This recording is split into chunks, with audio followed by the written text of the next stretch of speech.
Our guest is the well-known and versatile actor, Mr. Rod Steiger. Mr. Steiger is directing. Mr. Steiger is shooting a film in Berlin with Richard Burton, Robert Mitchum, and Kurt Jurgens. First of all, Mr. Steiger, welcome to AFN. Thank you very much for taking time to talk to us today. What is the film all about? Well, the film is really a film that shows the struggle that goes on between all human beings involved in what I consider hideous crime of war, and how either side, the German or the Americans, how they suffer, and how one man's spirit in this form of a sergeant, Sergeant Steiner,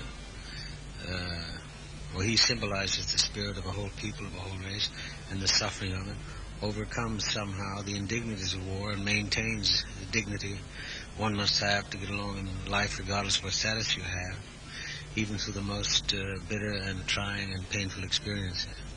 And what role do you play? I play Brigadier General Webster, who is a man who also gets caught in the middle when he gets a message that there's a plot that the higher command of Germany wants to kill Adolf Hitler, and he doesn't know what to do, whether to launch his men into action or not until he can get this verified.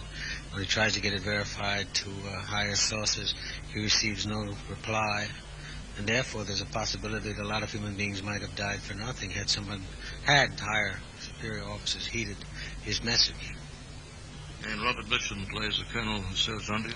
Yes, he's the one who runs into Steiner, and through Steiner, Sergeant Steiner, played by Richard Burton, he's the one that brings the message to me. I'm his commanding officer.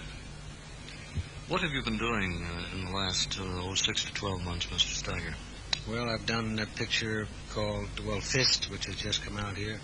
I've done another one called Love and Bullets Charlie with Charlie Brownson. I've done another picture called Wolf Lake that has to come out here yet. That's about what I've been doing. I've seen you in so many pictures, it would take me literally minutes to recount them all. What was your favorite film? My favorite film is The Pawnbroker. One of my favorites. Thank you.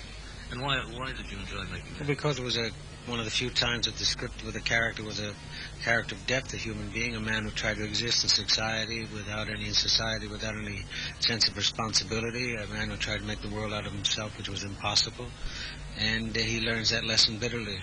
And it's also had depth and had meaning and character instead of the comic strip movies we see today, with the big cartoon pictures and in science fiction, things like that. I like small pictures about people, human beings, and their problems. Another tremendous role you played was that of Dr. Lovejoy in the Mortician film. I believe it was Lovejoy. Yeah, I loved to play Joy Boy. Joy Boy.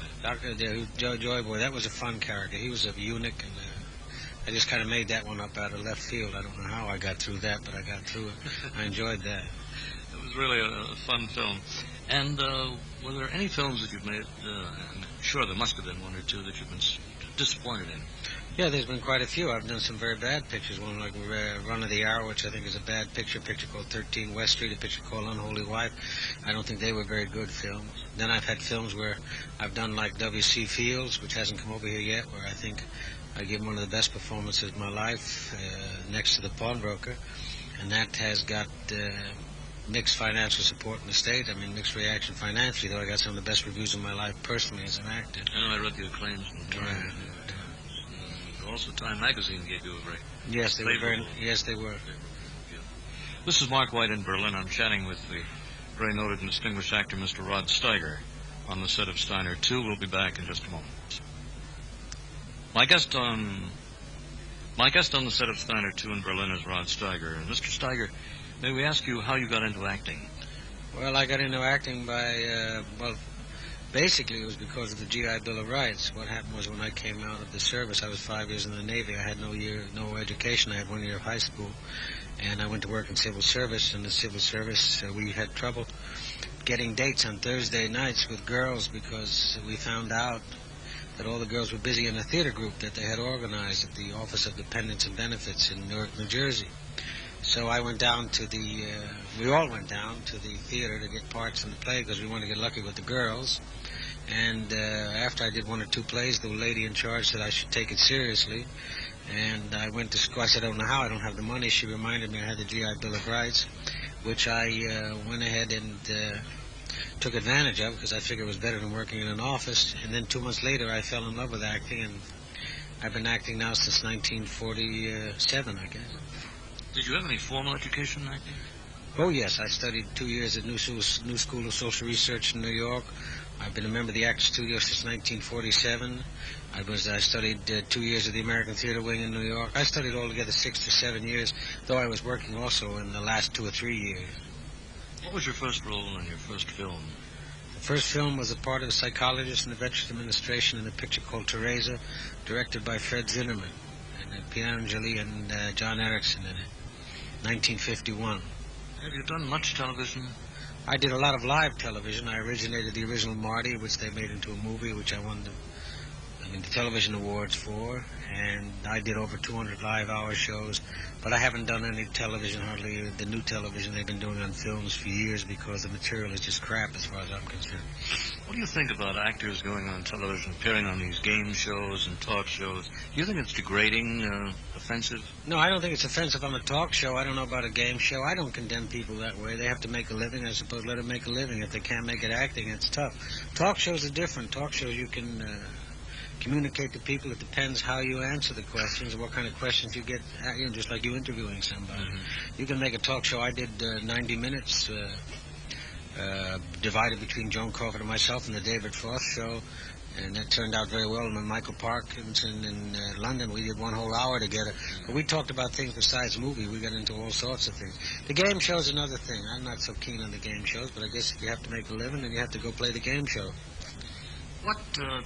What subjects, what topics interest you the most outside of acting and Hollywood and all that business? Well, I don't know. I like painting. I like tennis. I like to talk about them. I like to talk about the miracle of being a human being. I enjoy that. I enjoy talking about certain approaches to psychotherapy, psychology. I talk about books, things like that. What do you do when you're not working, Mr. Steiger? Go crazy waiting for the next job. Are you a real workhorse?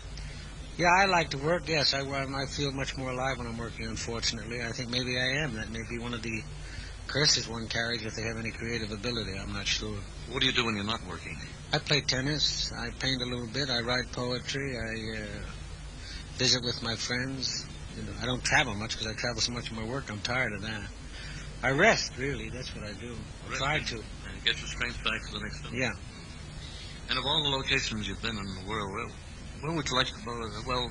Where would you like to go back to? I'd like to go back to when it was this time of year, or the beginning of September, to Lake Como in Italy, when I did the last 4 days, when I played Mussolini, the last 4 days of his life. And everybody had left, and we had all Lake Como to ourselves in this little hotel. And everybody waited for rain so we could do the picture, and it didn't rain for 36 days. We just had to shoot the picture anyway, and we had all the fun in the sunshine, and the producer went crazy. But I'll never forget Lake Como. That was beautiful. Lake Como in Italy. And I understand you're going back to do a Disney film after this. I may do a Disney film, yes. I haven't got the script yet. It's supposed to be coming to me here in Berlin. I hope it catches up to me before I get out of Berlin. What had been your impression? Well, you were in Berlin before, but what do you think of Berlin as a city? Well, I saw Berlin before the war, and then it was kind of a sad place to see because people... I mean, not before the war, before the wall. Before they built the wall. 61. Yeah, and then I saw it after the wall, and that's when that peculiar tension hit the city, and there was kind of a desperate need to be gay, a desperate need to be happy, a desperate need to try to forget. And now I've found that there's still that kind of tension in the city, but it's more in command, it's more in control, it's a much bigger city, and rather a delightful city, and I find the people warm and hospitable, and I like it. Thank you very much. It's been a pleasure again chatting with you, and we wish you continued success. Thank you very much. Mr. Rod Steiger, here on the set of Steiner 2 in Berlin. Now this is Mark White reporting.